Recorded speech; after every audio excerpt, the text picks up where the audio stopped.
libre albedrío tomista y siervo albedrío luterano. Un ensayo de Roger Labruz, Universidad Nacional de Tucumán. Desde la antigüedad hasta el siglo XVIII, el problema de la libertad no se planteó generalmente en términos filosóficos, sino más bien teológicos.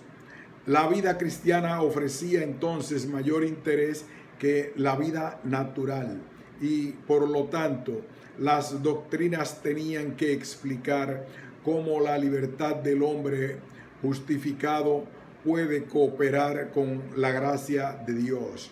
Examinaremos brevemente dos soluciones típicas, la de Santo Tomás y la de ciertos teólogos protestantes.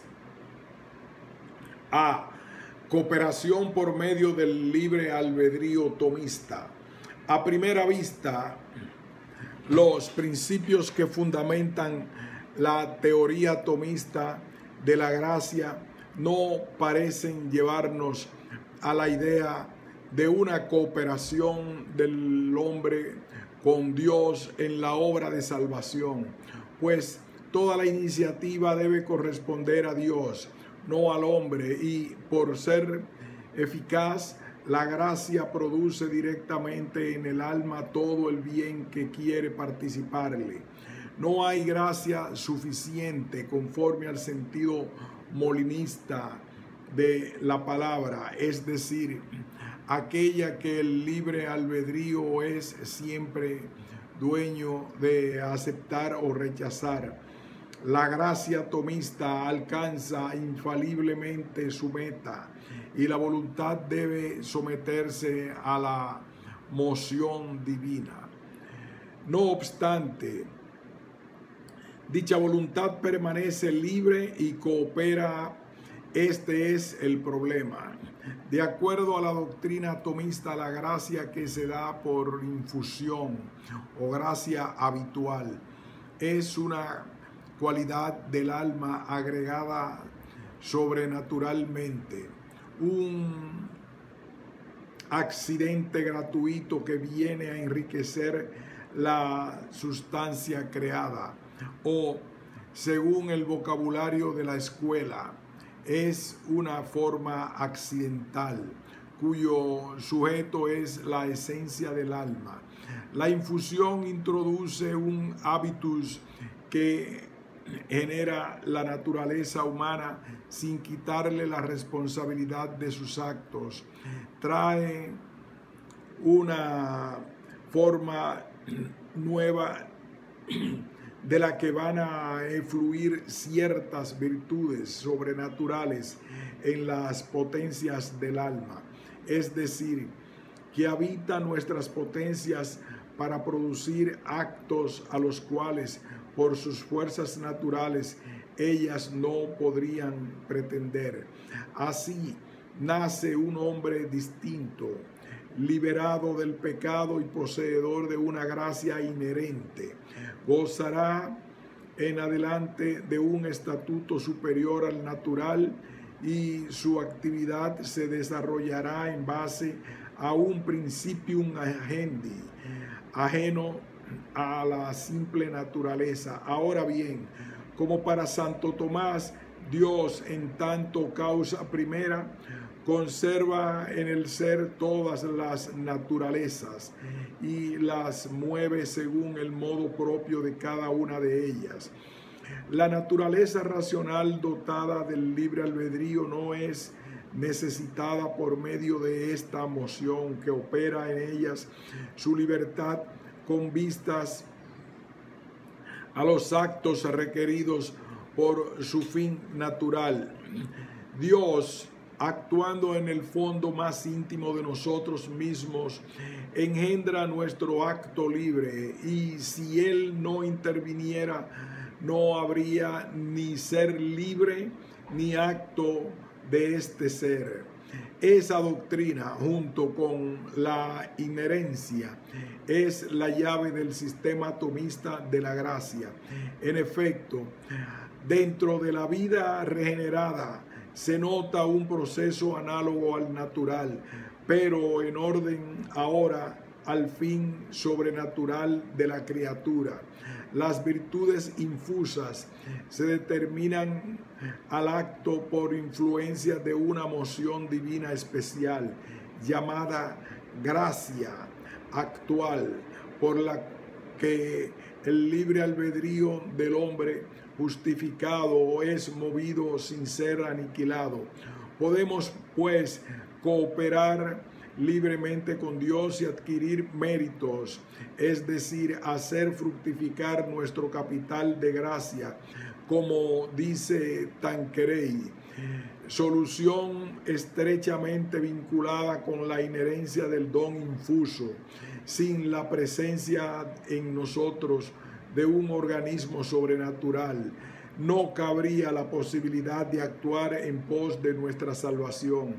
Así como a falta de un organismo natural, nos resultaría imposible cumplir actos de virtud natural. Tal es la concepción general, pero, por supuesto, la teoría es mucho más complicada cuando se entra en detalles. Nos limitaremos a agregar algunas observaciones complementarias. 1. Debemos precisar el papel de la libertad en la justificación.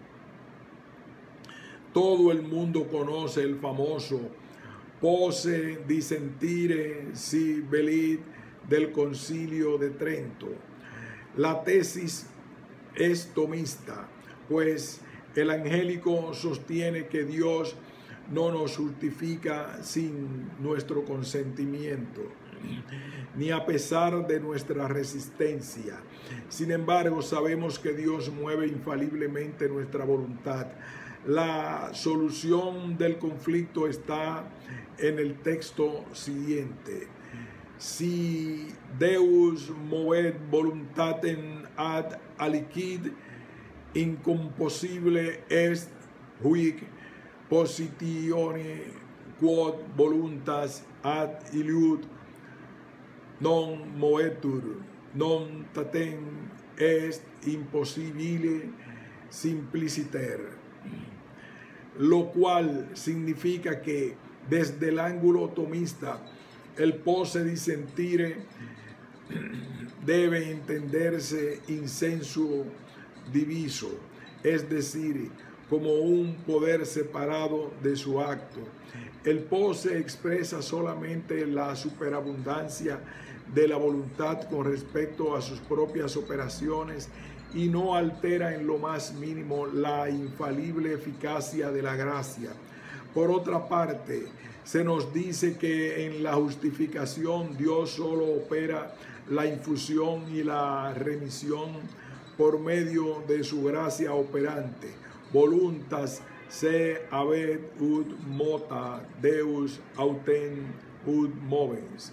Mientras que el libre albedrío, ayudado por la gracia cooperante, produce únicamente el movimiento de un alma que se dispone a recibir la forma infusa. Mens movet et movetur. Esto parece indicar que la doctrina salvaguarda la libertad en la justificación, donde prima la moción divina, principalmente con vistas a la posibilidad de las obras meritorias que han de realizarse después de esa justificación.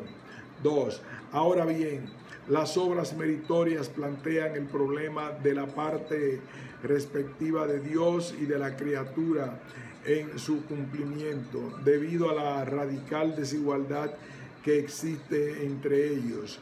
El hombre, aún regenerado, no puede merecer por las solas fuerzas de su libre albedrío, pues mérito supone justicia e igualdad. Solo puede establecer con Dios una quandam aequalitatem proportionis, no absoluta, sino relativa. en cuanto obra conforme al orden, y adquirir sobre esta base méritos de congruidad. Pero el verdadero mérito o de condignidad corresponde a la acción propia de Dios en la cooperación al aspecto divino de esa colaboración. Pues valor meriti attenditur secundum virtutem spiritus sancti moventis nos invitan a eternam. No obstante, estos matices no deben ocultarnos la íntima compenetración de la gracia con el libre albedrío, recalcada por el Concilio de Trento cuando dice que aquella misma justicia que llamamos nuestra porque siéndonos inherente nos justifica, también es de Dios porque Dios la infunde en nosotros por medio del mérito de Cristo. En otras palabras, la doctrina de la inherencia une estrechamente los dos términos. Como dice todavía el concilio, Dios por amor hacia los hombres quiere que los dones que Él mismo les hace sean sus méritos de ellos. 3. Pero si los dones divinos son nuestros por inherencia, si constituyen un organismo sobrenatural por el que podemos merecer la cooperación de Dios, resulta que en una misma alma la gracia y el pecado mortal se excluyen mutuamente. La posibilidad del mérito trae consigo la posibilidad del demérito. Un solo pecado basta para destruir el hábitus de la gracia. De ahí se infiere que la regeneración es real, intrínseca e implica la eliminación del pecado en el hombre justificado. No puede haber convivencia en la gracia y del pecado. Esta es la consecuencia directa de la teoría de la inherencia. Pues si la gracia no hubiese sido propiamente dada, si el Espíritu de Dios se limitara a habitar en nuestra alma sin purificarla previamente de sus pecados, los actos producidos por medio de su influencia ya no serían nuestros en cuanto cooperamos con Él, sino suyos exclusivamente, o solo serían nuestros en cuanto seguirían participando de un pecado subsistente.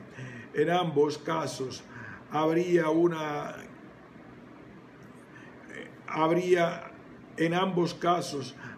que abandonar la cooperación del libre albedrío con la gracia y llegar a la condenación del mérito, conforme a las ideas de la Reforma. Examinemos ahora estas últimas. B. La cooperación por medio del siervo albedrío luterano. Para Lutero y sus sucesores, la justificación es el resultado de una imputación extrínseca, de la que la fe es solo la connotación interior, la remisión de los pecados, acto por el cual Dios ya no nos imputa nuestros pecados, imputándonos en cambio los méritos de Cristo. Escapa por completo a nuestra voluntad. Es una medida gratuita de clemencia que Dios toma sin nosotros cuando quiere y a favor de quien quiere. Ya en sus comentarios a la epístola a los romanos, Lutero adelanta la fórmula: con relación a la primera gracia, así como a la gloria, semper nos sabemos pasive. En el siglo XVII, la calvinista confesión de Westminster repite a su vez: omnino pasive. Es preciso considerar el alcance de esta tesis y su relación con la doctrina de la cooperación y con la de la inherencia. Primero, la determinación. Para determinar el alcance de la tesis luterana debe recordarse en primer lugar que no es tan revolucionaria como parece. Sabemos que, según Santo Tomás, también la remisión, así como la infusión, es un acto de la gracia operante que se hace sin nosotros. Por otra parte, las ruidosas declaraciones de la Reforma, comparando al justificado con un tronco en una lima, no pasan de ser imágenes que tienden a recalcar la soberanía de Dios en el acto de conversión o vocación, pero no pretenden ignorar el hecho de que el hombre no es una cosa inanimada y de que la justificación implica en él ciertas modificaciones psicológicas. Cuando Dios per Spiritus Sancti tractionem ex omnibus repugnantibus et nolentibus volentes facit epítome concordiae. Si pues la interpretación teológica de estas modificaciones es distinta entre católicos y protestantes, aunque ambas escuelas se esfuerzan por exaltar la operación divina en la conversión, quizás esto se deba al papel distinto que cada una de ellas asigna al mérito después de la justificación. El catolicismo quiere salvar la libertad desde el comienzo de la vida cristiana porque hará descansar en ella todo el proceso de ascensión hacia la beatitud. En cambio, la Reforma sacrifica desde el principio una actividad en sentido teológico, no psicológico, de la que no necesitará en adelante, pues la negación del mérito es la llave de toda teología protestante, y la negación se funda en aquella infinita desigualdad entre creador y criatura que Santo Tomás había proclamado, pero a la que no rectifica aquí ninguna aequalitas proporciones, como dice la Confesión de Westminster: cum quantum possumus facerimus non nisi quod debemos praestirimus ac servi inutiles futuri sumus. Pero sería un error creer que la negación del mérito implica necesariamente el rechazo de la cooperación. Los teólogos luteranos del siglo XVI afirman que la voluntad regenerada es realmente el instrumento y el órgano de Dios, en tanto Espíritu Santo ut ea non modo gratiam apprehendant verum etiam in operibus sequentibus Spiritui Sanctis cooperetur. Más tarde, en el sector calvinista, la ola aristotélica, recordémonos las polémicas de Boecio contra Descartes, inspira a las confesiones, fórmulas de corte aparentemente tomista, y en Westminster no se vacila en escribir que Dios anden ordinat evinere necessario, libere aut contingenter pro natura causarum secundarum. Esto parece encaminarnos hacia la premonición del acto libre en tanto libre. De cualquier modo, el joven Lutero ya había dicho que por medio de la gracia arbitrium proprie factum est liberum, pero Pero la similitud de las expresiones no debe engañarnos. En la teología protestante, la cooperación tiene un valor puramente psicológico y solo significa que el alma regenerada responde en forma voluntaria y espontánea a la moción del espíritu. Pero espontaneidad excluye aquí no solo a coacción, sino también a libertad. Si la gracia libera al albedrío que antes era esclavo de la concupiscencia, es porque lo convierte ahora en esclavo del espíritu, esclavo voluntario en ambos casos. Ahora, la voluntad, es decir, la libertad psicológica, es el reflejo subjetivo de un determinismo teológico muy objetivo. Digamos, si se quiere, mens movet et movetur, pero mens ya no es el libre, sino el siervo voluntario, albedrío. ¿Qué tiene que ver en todo esto el libre albedrío? Exclama Lutero. ¿Qué es lo que le queda? Nada menos que nada.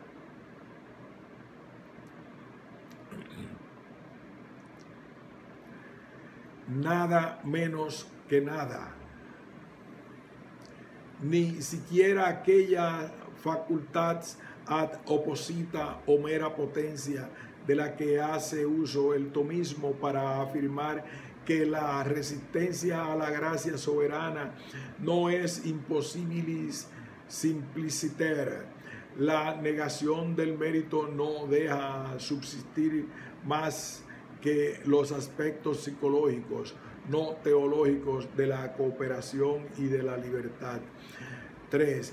Falta saber entonces si la doctrina de la inherencia, fundamento de la cooperación tomista, conserva algún significado en las teologías nacidas de la Reforma. En realidad, puede decirse que dentro del luteranismo estricto, la única inherencia es la del pecado que a raíz de la caída de Adán se ha convertido, si no en esencia, al menos en la nota definitiva de una naturaleza corrupta. La justificación es un acto extrínseco, por cuanto Dios nos imputa los méritos de Cristo y los transforma en una pantalla que le oculta los pecados del justificado. Extrinsecum nobis est omne bonum, quo est Christus, dice Lutero. En